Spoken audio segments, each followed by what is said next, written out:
Hi, welcome to another segment of Little Hearth on the Prairie.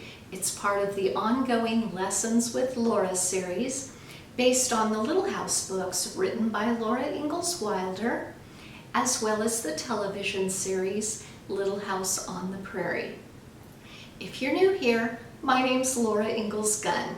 Today we are going to be making pumpkin pork chops with apple and bacon. Now, I'm sure that you recognize all of those ingredients as often being referred in the series of books, but we're going to take those ingredients and give it a modern twist for dinner. So here's what you're going to need. Since I'm feeding a family of 4, I have 4 pork chops. Easy enough. You'll need 1 shallot that you'll dice, and the shallot is part of the onion family. It's a little bit more delicate. If you don't have a shallot, a half of a yellow onion will work in a pinch. You'll need 3 medium apples, which a medium apple is about that size. You'll want to slice them thin. Can you see that's pretty thin?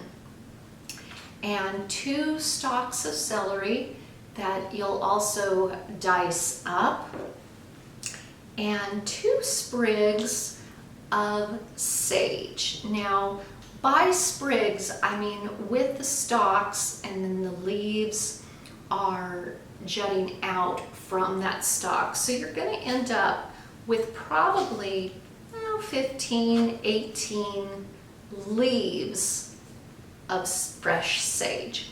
If you don't have fresh sage, that's okay. Use about 1 teaspoon of dried sage. It doesn't quite give that really scrumptious, wonderful, intense flavor that fresh sage does, but we've all been there. All right, you'll need 4 strips of thick cut bacon. I use uncured bacon because I don't want the nitrates, but whatever you have on hand will work fine. 1½ teaspoons of Dijon mustard, 1 teaspoon of pepper, 2 teaspoons of coarse sea salt. I use a special brand of sea salt that I can't think of it at the moment, but it is on the recipe card.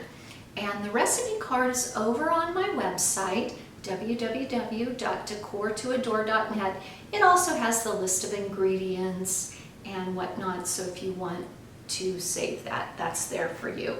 As well as 2 tablespoons of flour, ½ cup of apple cider, and then this is ½ cup of pureed pumpkin. I use organic pumpkin, but again, whatever you can find. And typically, a can of pumpkin is about 1 cup to 1½ cups. So, it's like, what do I do with the remaining pumpkin? So a few ideas are add it to your morning smoothie. You can add it to pancakes, which is delicious with maple syrup. And if all else fails, if you have a dog, they will think it's a wonderful treat. The first thing that I'm going to be doing is taking a skillet and adding just a drizzle of olive oil to it, just to well coat the pan. Then we are going to take a little spatula and add in the chopped shallots. And I have a convection oven, and it is cooled by a fan. So once I turn it on, it gets pretty noisy. That's kind of why I am showing you this step over here before I actually turn the stove top on, because it does get a bit noisy. And you're just going to want to make sure that your celery and your shallots are covered, not saturated with the olive oil, but you might need a little bit more. And then you're just going to cook that until tender, translucent. Then we'll be adding in the pork chops, which I will season with the salt and pepper. So let's get started with this first step. It's also a good time to turn on your oven to 400 degrees. So I've been cooking the celery and the shallots for a little bit, and now I added the chopped bacon into the saucepan, and I'll show you that in a few minutes, but we'll let that cook to brown up just a little bit.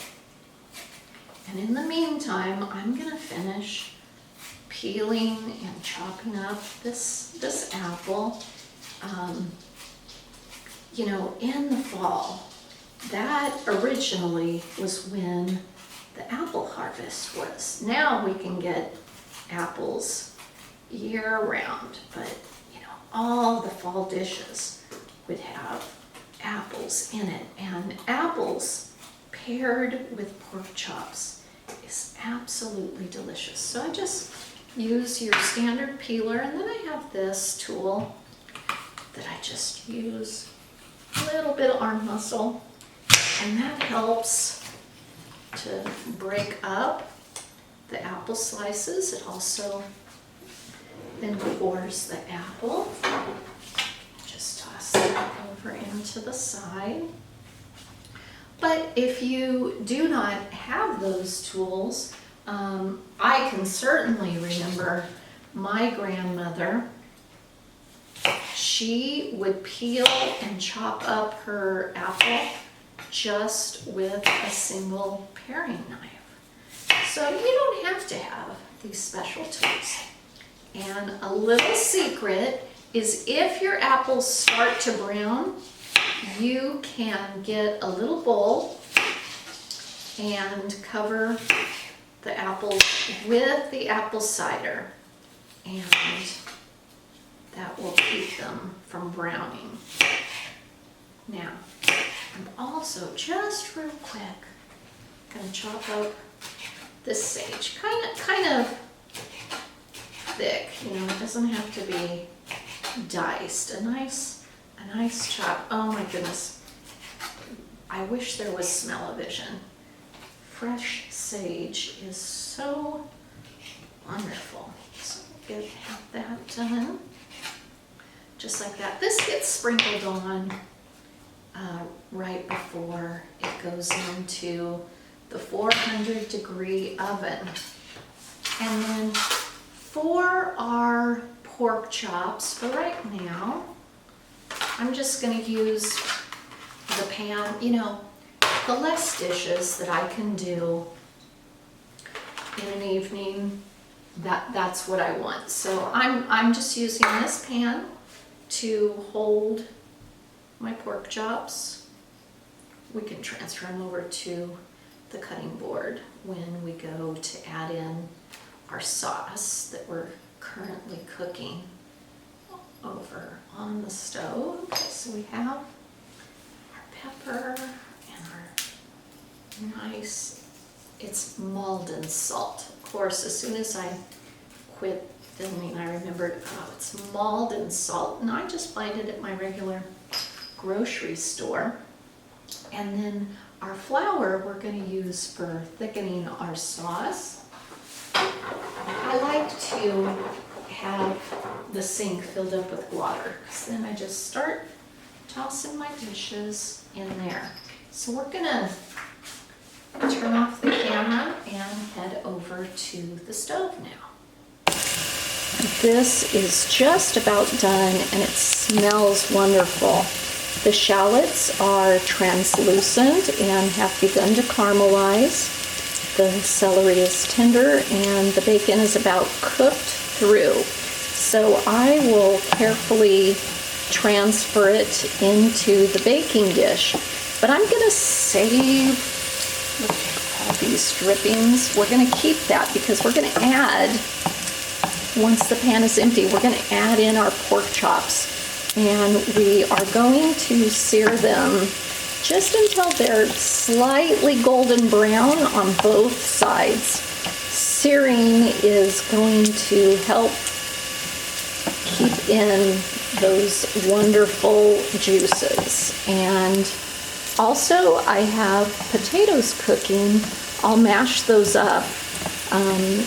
That's what I'll serve this delicious harvest pumpkin gravy over with the pork chops.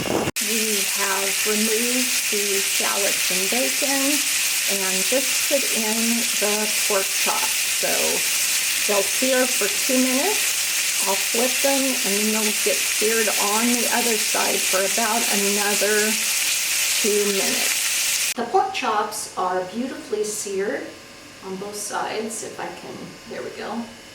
And so I've just put them in this pan that eventually is going to be the baking. Again, I have not cleaned this skillet, and although I'm using a stainless steel skillet, this works beautifully in a cast iron skillet.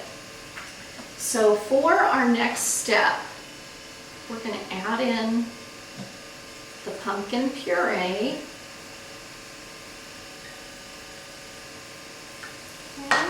We're going to add in the half a cup of apple cider, the Dijon mustard,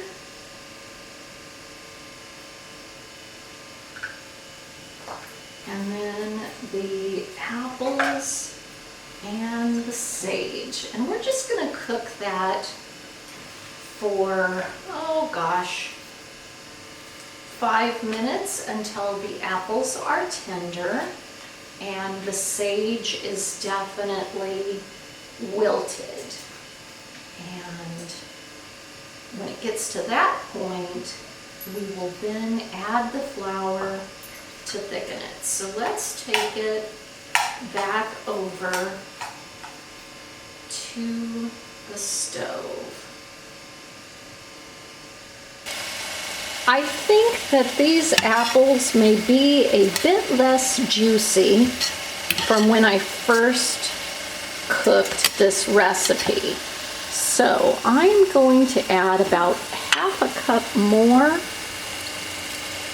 of the apple juice because we need to soften up these apples, and the mixture was just getting too thick and I hadn't even added the flour yet. So if you find that it's getting too thick and your apples have not cooked through, they don't need to be completely cooked because this will be going into the oven to finish cooking the meat, but they should be al dente.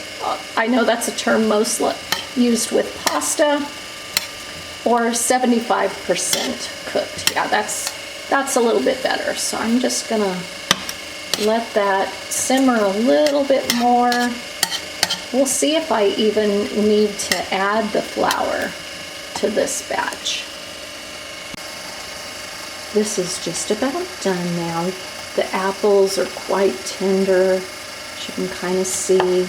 I added back in the bacon, shallots, and I don't think I need to add the flour this go around. If your apples are super juicy and the sauce needs thickening, then add the flour, but I'm really happy with this consistency. So I'm going to put it back in the baking pan, top it with the pork chops, and it's going to go into the 400-degree oven for about 15 minutes. The pork chops are nestled on a bed of the apple and pumpkin mixture. I'm going to pop them in the 400-degree oven for about 15 minutes. And while I do that, Again, this pan is going to get used to saute some zucchini. And once we plate it up, I think it will look really delicious.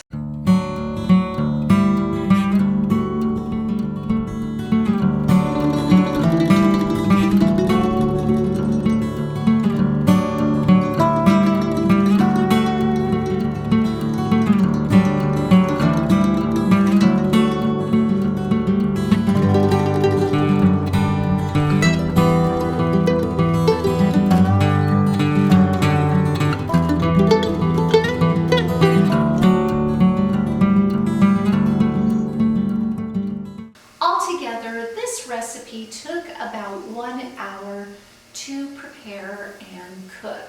So it's definitely a Sunday dinner for me. And you may have seen in the previous segment that my dear husband has been working out in the yard all afternoon. So he, I hope, will really enjoy this. Thank you so much for watching.